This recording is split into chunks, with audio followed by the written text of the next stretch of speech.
la reconnaissance, la gratitude et le remerciement. Voyons 1 Thessaloniciens 5, le verset 16 au verset 19. 1 Thessaloniciens 5. Vous y êtes? Et l'apôtre Paul qui parle, il dit, soyez toujours joyeux, priez sans cesse, rendez grâce en toutes choses. Dis après moi, en toutes choses. Oh, dis ça haut et fort. Alors, il faut souligner ça, car c'est à votre égard la volonté de Dieu en Jésus-Christ. N'éteignez pas l'esprit. Paul dit la même chose en Éphésiens 5, le verset 18. Au verset 20, il dit, ne vous enivrez pas de vin, c'est de la débauche. Soyez au contraire remplis de l'esprit. Entretenez-vous par des psaumes, par des hymnes et par des cantiques spirituels, chantant et célébrant de tout votre cœur les louanges du Seigneur. Rendez continuellement grâce pour toutes choses. Dis après moi, pour toutes choses. Rendez continuellement grâce pour toutes choses à Dieu le Père au nom de notre Seigneur Jésus-Christ. À la lecture de ce passage, on remarque beaucoup de choses, dont deux choses que je vais souligner. Un cœur reconnaissant est un cœur rempli de joie, rempli de psaumes, rempli d'hymnes, rempli de cantiques spirituels, rempli de cantiques de louanges et de célébrations. C'est ça qu'on appelle un cœur reconnaissant. Tu entends une nouvelle, une bonne nouvelle, quelque chose de bien t'arrive. Dieu manifeste ses bienfaits et ses offerts à ton endroit. De manière spontanée, on sent la joie sur le visage, n'est-ce pas? De manière spontanée, il y a un chant qui vient automatiquement. Et parfois même, quand l'apôtre Paul parle de chants spirituels, ce sont des chants que tu ne connais pas, ce sont des chants qui n'existent pas, mais à partir de la situation que tu traverses, Dieu te communique des paroles, Dieu te communique un chant, et tu commences à chanter, et après ça devient un chant. La plupart des chants que nous chantons, ce sont les gens dans les moments difficiles. Non seulement dans les moments difficiles, parfois même dans les moments de joie et de victoire. Il y a des chants qui naissent dans l'esprit. Et c'est ça l'apôtre Paul parle des chants spirituels. Et l'apôtre Paul nous dit qu'un cœur de joie, un cœur reconnaissant, manifeste ces choses-là. C'est la manière idéale de manifester sa gratitude à Dieu. On ne peut manifester sa gratitude autrement. Il y a aussi un cœur ingrat. Un cœur ingrat, c'est un cœur rempli d'amertume, rempli de murmures, d'accusations et de blâmes. Un cœur aigri. Il ne voit pas ce que Dieu fait pour lui. Il n'y a pas quelqu'un sur la terre de vivant qui peut nous dire que Dieu n'a rien fait pour lui. Cette personne-là, elle est ingrat. Et nous avons des gens comme ça. Ils sont ingrats. Alors dès que tu l'écoutes, c'est blâme. Dieu n'a rien fait. Je ne vois pas ce que Dieu a fait pour moi. Nous sommes en novembre. Et tout ça là. Écoute, Dieu n'est pas ta servante. Dis-moi Amen. Dieu n'est pas ta servante. Ou tu dis à Seigneur, je te donne jusqu'à août. Tu le payes combien par jour pour lui donner jusqu'à août? Dieu a sa manière d'agir. Si tu marches avec Dieu, il y a des choses qu'il faut savoir. Dieu a sa manière d'agir. Dieu a son modus operandi, sa manière d'opérer et sa manière d'agir.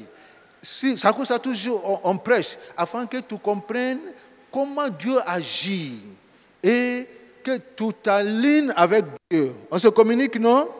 Alors, je vais parler de 3 dimensions de reconnaissance. 3 dimensions de reconnaissance. La première dimension de reconnaissance, c'est éprouver de la gratitude envers le Seigneur lorsque tout tourne en ta faveur. Lorsque tout tourne en ta faveur et tu éprouves de la gratitude envers le Seigneur, on appelle ça la reconnaissance. On appelle ça la reconnaissance. Et parfois, c'est ce qui se passe. Tout tourne en ta faveur. Et ma prière est que tu expérimentes cette grâce-là, où tout tourne en ta faveur. À gauche, il y a un miracle. À droite, il y a une porte ouverte. Devant toi, il y a une percée. Derrière toi, il y a une victoire. Les enfants ont réussi. L'autre se marie. L'autre a son diplôme. L'autre a eu des bus. Et lève la main et dit, ça me concerne. Et quand tu éprouves de la gratitude envers Dieu dans ce sens-là, on appelle ça la reconnaissance. Tous les chants que tu chantes là deviennent des chants de reconnaissance. Ça, c'est la première dimension de la gratitude. La deuxième dimension de la gratitude, c'est éprouver de la gratitude envers le Seigneur lorsque tout semble, le mot c'est sembler, lorsque tout semble aller dans le sens inverse, lorsque tout semble aller à reculons. Dans ce moment-là, quand tu exprimes ta reconnaissance à Dieu, on appelle ça la foi. Parce que tu n'as rien en main pour dire merci, n'est-ce pas? Mais tu as choisi de dire merci. Parce que Dieu dit de rendre grâce, aide-moi, en toutes choses. Dis en toutes choses. Il y a un pasteur qui prêchait quelque part et il dit, la Bible dit de rendre grâce en toutes choses. Mais la Bible n'a pas dit de rendre grâce pour toutes choses. Nous voyons ces 2 passages-là. L'apôtre Paul dit de rendre grâce, en toutes choses, 2, pour toutes choses. Qu'est-ce que ça veut dire? De rendre grâce pour toutes choses. Pourquoi quelqu'un perd ses parents ou bien son proche et après l'enterrement dimanche, il dit on va faire action de grâce. Est-ce qu'on va faire action de grâce pour dire qu'on a perdu papa? Ou bien tu vas voir visa? On ne t'a pas donné visa. Et tu viens dire merci. Qu'est-ce que ça veut dire pour toutes choses? D'abord, en toutes choses veut dire malgré ce que... Aide-moi. Malgré ce que je traverse, je rends grâce en toutes choses. Quelle que soit la chose, quel que soit ce que je vis, je rends grâce. Nous allons voir ça tout à l'heure. Pour toutes choses, je suis allé chercher visa, on ne m'a pas donné. On était 2. L'autre a reçu, moi je n'ai pas reçu. Quand on venait, l'autre est en train de chanter. C'est normal, n'est-ce pas? Qu'est-ce que moi je fais? Est-ce que je dois pleurer? Non. Moi aussi je dois chanter. Dis-moi Amen. Je dois chanter. Je dois louer Dieu. Mais qu'est-ce que je fais? Est-ce que je dis Seigneur, je te loue parce que je n'ai pas eu le visa? Ou bien je te loue parce que tu m'as dit on n'a qu'à te louer, ça que moi aussi je te loue? Non. Je viens dire Seigneur merci.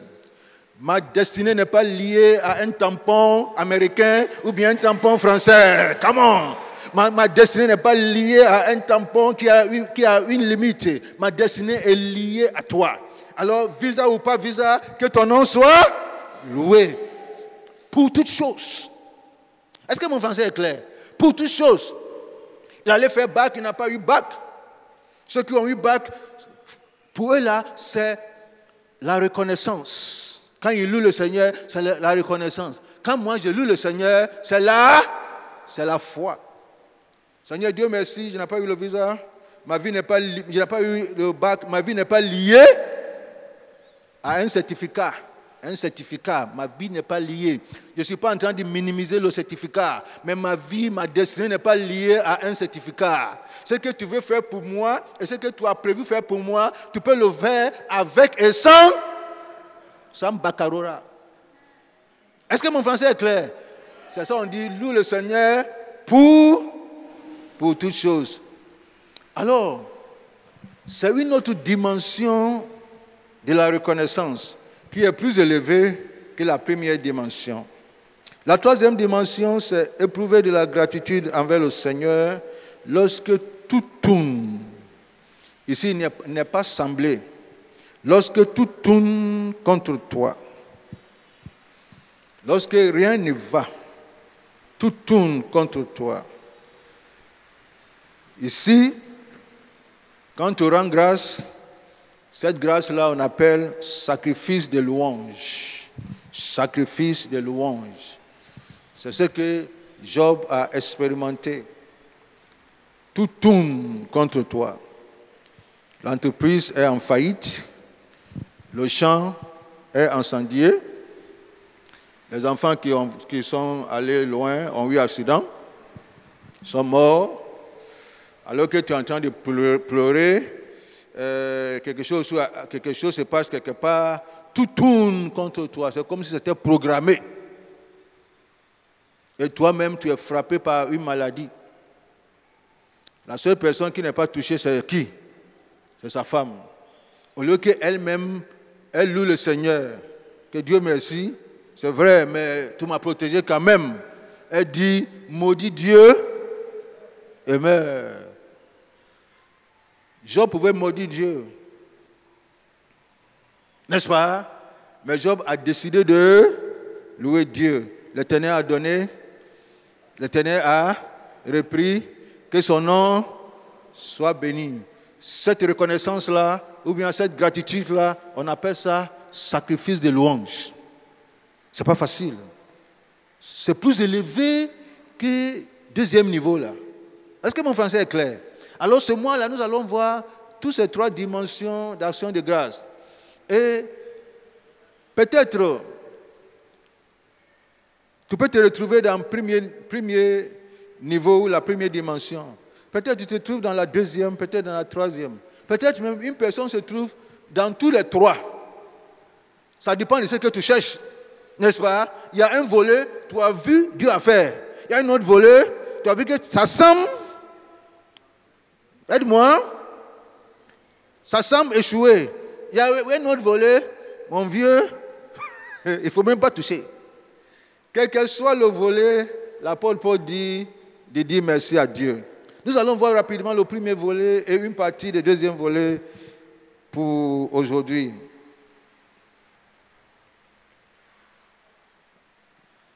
Un jour, David, en Psaume 103, voyant ce que Dieu a fait pour lui et réfléchissant sur les bienfaits et les hauts faits de Dieu pour sa vie, il appelle son âme. Parce que ce que Dieu a fait, c'est plus grand. Il ne peut pas lui seul louer Dieu. Il appelle son âme. Il convoque tout ce qui est en lui. Il se joint à lui pour bénir le nom du Seigneur. Il dit, mon âme bénit l'Éternel. Que tout ce qui est en moi bénisse son saint nom. Mon âme bénit l'Éternel. Et il ajoute, n'oublie aucun de ses bienfaits. N'oublie aucun de ses bienfaits. Et il va lister les bienfaits de l'Éternel. Il dit, il pardonne tous tes péchés. Est-ce qu'il y a quelqu'un qui est concerné? Il pardonne tous tes péchés. Dis, ça me concerne. Il dit, il guérit toutes tes maladies. Oh, il dit, mon âme bénit l'Éternel. Il délivre ta vie de la fosse. Quand j'étais dans la fosse, c'est David qui parle. Et il sait de quoi il parle. Quand j'étais dans la fosse, poursuivi par Saül, et j'étais dans la fosse, je pensais que c'était fini. Mes ennemis pensaient que c'était fini. Mais mon âme bénit l'Éternel. Parce qu'en ce moment précis, il t'a délivré de la fosse. Il te couronne de bonté et de miséricorde.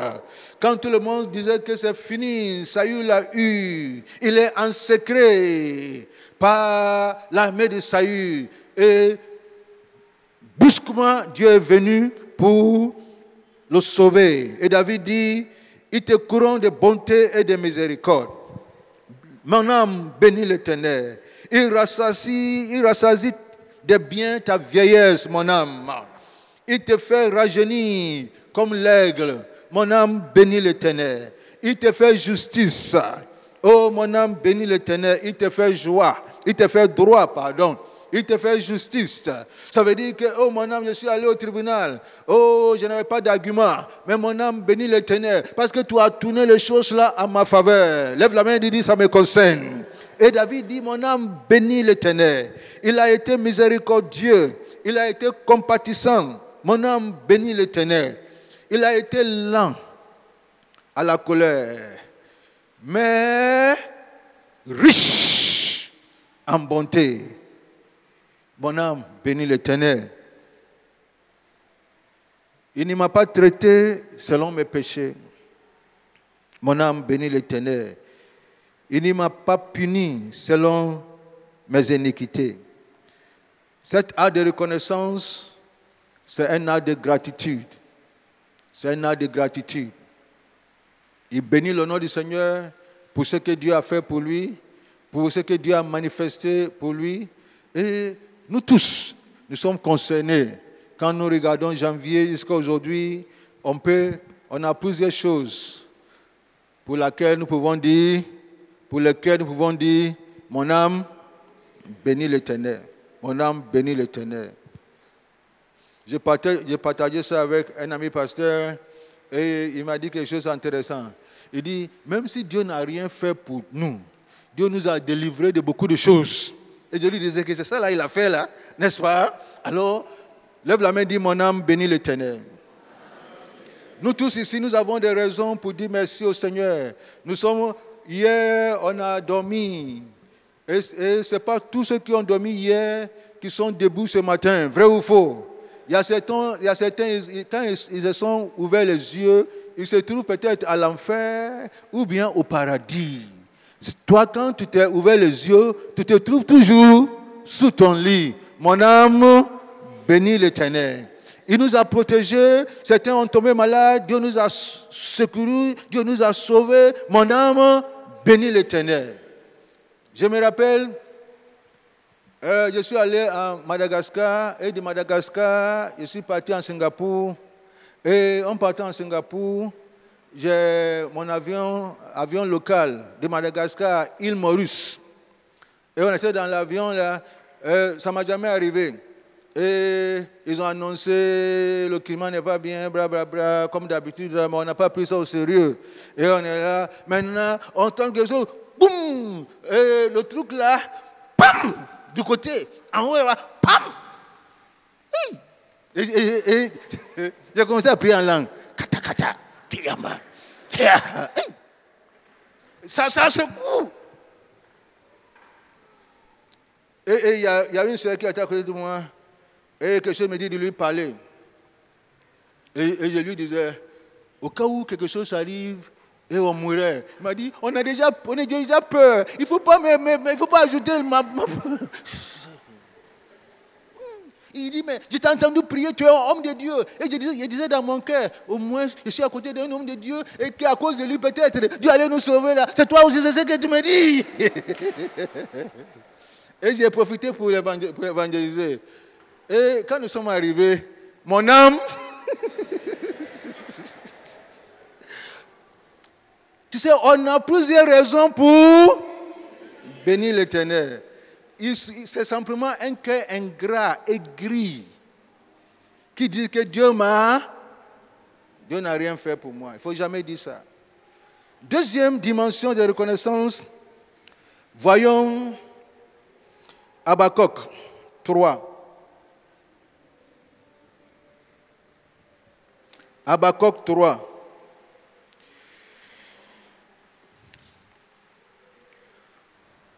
Vous y êtes?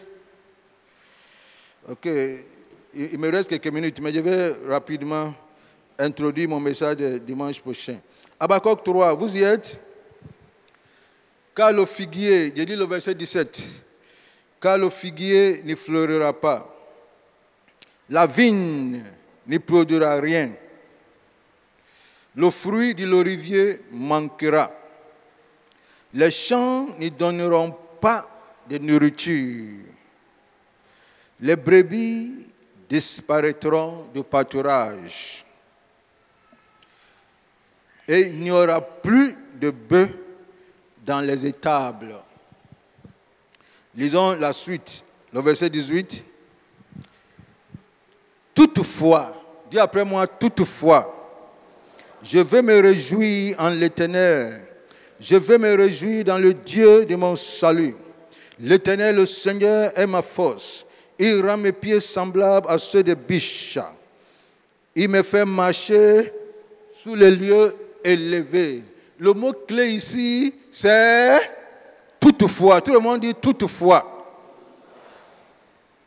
Ça veut dire, quel que soit ce que précède, quel que soit ce que j'ai vu, quel que soit ce que je traverse, en dépit de ce que je traverse, toutefois, je veux, oh aide-moi, je veux me réjouir. Ça veut dire que ma joie ne dépend pas de ce que je traverse. Est-ce qu'on se communique? Dimanche prochain, je vais bien développer ça. Ma joie ne dépend pas de ce que je traverse. Ma joie dépend de qui? De l'Éternel. Je veux me réjouir. Il n'a pas dit, comme on a dit, de se réjouir. Non, il dit, je veux me réjouir. Dans la Bible anglaise, The Good News, il dit, je demeurerai joyeux. Ça veut dire que j'étais déjà en joie. Et voici une situation qui s'impose. La situation là ne va pas influencer ma joie. La situation là ne vient pas voler ma joie. Mais je demeurerai, je resterai joyeux. Je vais me réjouir. C'est une décision. N'est-ce pas? C'est une décision. Et écoute ce qu'il dit. Il dit, il rend mes pieds semblables. Et au premier coup, j'ai donné un exemple, bien pour que les gens comprennent. Il rendra mes pieds semblables à ceux des biches. Il me fait marcher sur mes lieux élevés. Dis après moi, mes lieux élevés. Dans la vie de chaque personne, il y a un lieu élevé pour toi. Il y a un lieu élevé pour chaque personne. Pour ceux qui étaient au marathon, on a expliqué ça. Il y a un lieu élevé pour chaque personne. Pour un footballeur qui joue à Issia FC,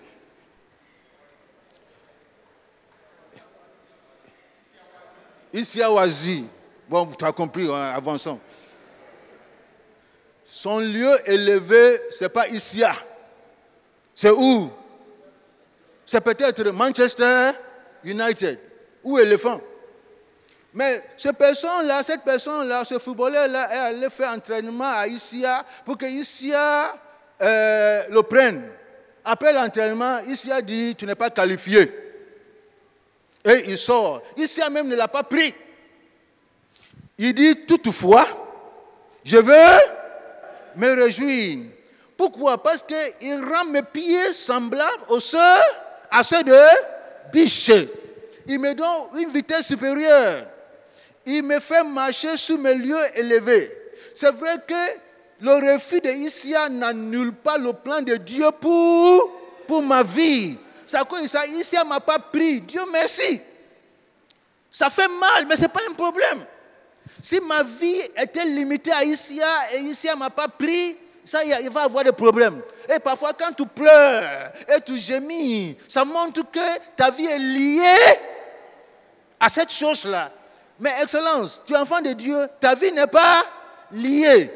Alors, Dieu rend ses pieds semblables à ceux de biche. Et ce monsieur-là, ou bien ce jeune-là, demain, les gens d'ici le voient sur l'écran en train de jouer à Manchester United. Parce que c'est là-bas qui est le lieu élevé. Avec Issia ou pas Issia, Dieu est capable de t'amener à ton lieu élevé. Avec visa ou pas visa, Dieu est capable de t'amener à tes lieux élevés. Est-ce qu'on se communique? Dieu m'est marié, à la dernière minute, la fille a dit, Dieu dit que ce n'est plus la peine. Ou bien le monsieur l'a dit, à la dernière minute, j'ai eu un rêve. Le rêve là, ça veut dire que ce n'est pas la peine. Hey, je ne vais pas pleurer. Je ne vais pas pleurer. Parce que ma vie n'est pas liée à ce petit garçon-là. Est-ce que ma vie est liée à ce petit garçon-là? Aide-moi à prêcher. Ma vie n'est pas liée à ce petit garçon-là.